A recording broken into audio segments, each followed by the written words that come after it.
ಎಲ್ರಿಗೂ ನಮಸ್ಕಾರ. Mutual fund investment episode 14ಕ್ಕೆ ಸ್ವಾಗತ. ಇವತ್ತಿನ topic legal and regulatory framework for mutual fund AMCs. Last episode recap ನೋಡೋದಾದ್ರೆ ಪ್ರೀವಿಯಸ್ ಎಪಿಸೋಡ್ಸ್ಗಳಲ್ಲಿ ಯಾವ್ಯಾವ ರೀತಿಯಾದ ಫಂಡ್ಸ್ಗಳಿದೆ ಅಂತ ತಿಳ್ಕೊಂಡ್ವಿ. ಇವತ್ತಿನ ಎಪಿಸೋಡಲ್ಲಿ ಮ್ಯೂಚುವಲ್ ಫಂಡ್ ಕಂಪ್ನಿಗಳು ಯಾವ ರೀತಿಯಾದಂತಹ ಕಾನೂನು ಮತ್ತೆ ನಿಯಂತ್ರಣಕ್ಕೆ ಒಳಪಟ್ಟಿದೆ ಅಂತ ತಿಳ್ಕೊತಾ ಹೋಗೋಣ.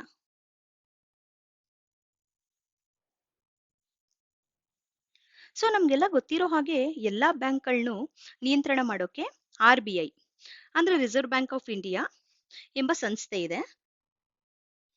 ಅದು ಎಲ್ಲಾ ಬ್ಯಾಂಕ್ಗಳ ಕಾರ್ಯವೈಖರಿಯನ್ನು ಮಾನಿಟರ್ ಮಾಡಿ ಆಗಿಂದಾಗೆ ರೆಗ್ಯುಲೇಷನ್ಸ್ ಮತ್ತೆ ಅಪ್ಡೇಟ್ ಮಾಡುತ್ತೆ. ಅದೇ ರೀತಿ ಇನ್ಶೂರೆನ್ಸ್ ಕಂಪನಿಗಳನ್ನ ರೆಗ್ಯುಲೇಟ್ ಮಾಡೋದು IRDA, ಹಾಗೆ ಪೆನ್ಷನ್ ಕಂಪನಿಗಳನ್ನ ರೆಗ್ಯುಲೇಟ್ ಮಾಡೋದು PFRDA.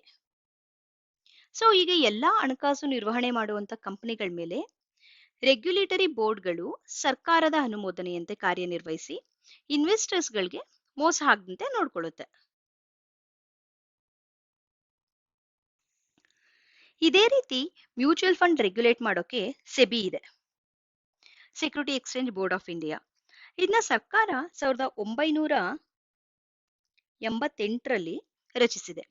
ಸೆಬಿಯ ಮೇನ್ ಉದ್ದೇಶ ಏನು ಅಂತ ಹೇಳಿದ್ರೆ ಹೂಡಿಕೆದಾರರಿಗೆ ಮೋಸ ಆಗದಂತೆ ನೋಡ್ಕೊಳ್ಳೋದು ಮತ್ತೆ ಸೆಕ್ಯೂರಿಟೀಸ್ ಮಾರ್ಕೆಟ್ನ ನಿಯಂತ್ರಣ ಮಾಡೋದು.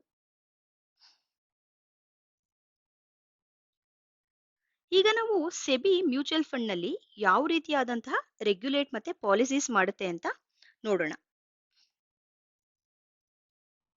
ಅದರಲ್ಲಿ first one scheme related documents. Mutual fund ಕಂಪನಿಯವರು ಪಬ್ಲಿಷ್ ಮಾಡಿರೋ ಸ್ಕೀಮ್ ರಿಲೇಟೆಡ್ ಡಾಕ್ಯುಮೆಂಟ್ಸ್ ಕರೆಕ್ಟ್ ಇದೆಯಾ ಅಂತ ಚೆಕ್ ಮಾಡ್ತಾರೆ. ಉದಾಹರಣೆಗೆ ಹೇಳೋದಾದ್ರೆ ಸ್ಕೀಮ್ ಡಾಕ್ಯುಮೆಂಟ್ ಅಲ್ಲಿ ಈ ಫಂಡ್ನ ಉದ್ದೇಶ ಲಾರ್ಜ್ ಕ್ಯಾಪ್ ಕಂಪನಿ,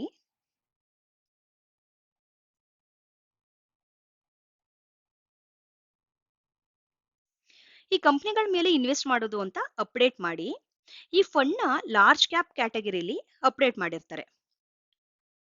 ಸೊ ಈಗ ಸ್ಕೀಮ್ ಅಲ್ಲಿ ಲಾರ್ಜ್ ಕ್ಯಾಪ್ ಅಂತ ಹೇಳಿದ್ಮೇಲೆ ಈಗ 80% ಲಾರ್ಜ್ ಕ್ಯಾಪ್ಗೆ ಇನ್ವೆಸ್ಟ್ ಮಾಡಬೇಕು. ಇದರಲ್ಲಿ ಏನಾದ್ರೂ ಡೈವರ್ಟ್ ಮಾಡಿದ್ರೆ ಲಾರ್ಜ್ ಕ್ಯಾಪ್ ಬದಲು ಮಿಡ್ ಕ್ಯಾಪ್ಗೆ ಅಥವಾ ಸ್ಮಾಲ್ ಕ್ಯಾಪ್ಗೆ ಡೈವರ್ಟ್ ಮಾಡಿದ್ರೆ ಸೆಬಿ ರೂಲ್ಸ್ ನ ಬ್ರೇಕ್ ಮಾಡಿದಾಗ ಆಗುತ್ತೆ. ಸೊ ಹಾಗಾಗಿ ಎಲ್ಲಾ ಮ್ಯೂಚುವಲ್ ಫಂಡ್ ಕಂಪನಿಗಳು ಸೆಬಿ ರೆಗ್ಯುಲೇಷನ್ಸ್ ಪ್ರಕಾರನೇ ಮ್ಯೂಚುವಲ್ ಫಂಡ್ಗಳನ್ನ ರಚಿಸ್ತಾರೆ.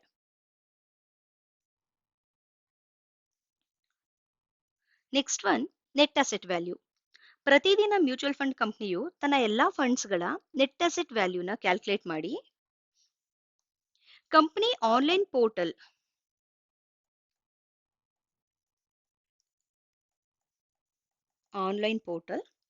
ಮತ್ತೆ ಆಂಫಿ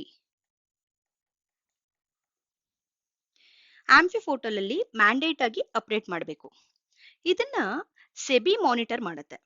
ಹೀಗೆ ಇನ್ನೂ ಅನೇಕ ನಿಯಂತ್ರಣಗಳನ್ನ ಮ್ಯೂಚುವಲ್ ಫಂಡ್ ಮೇಲೆ ಸೆಬಿ ಮಾಡೋದ್ರಿಂದ ಎಲ್ಲಾ 44 ಕಂಪನಿಗಳು ಒಂದೇ ರೀತಿಯಾದಂತ ಕಾರ್ಯನಿರ್ವಹಣೆ ಮಾಡಿ ಇನ್ವೆಸ್ಟರ್ಸ್ಗಳಿಗೆ ಯಾವುದೇ ತೊಂದರೆ ಆಗದಂತೆ ನೋಡ್ಕೋತಾರೆ.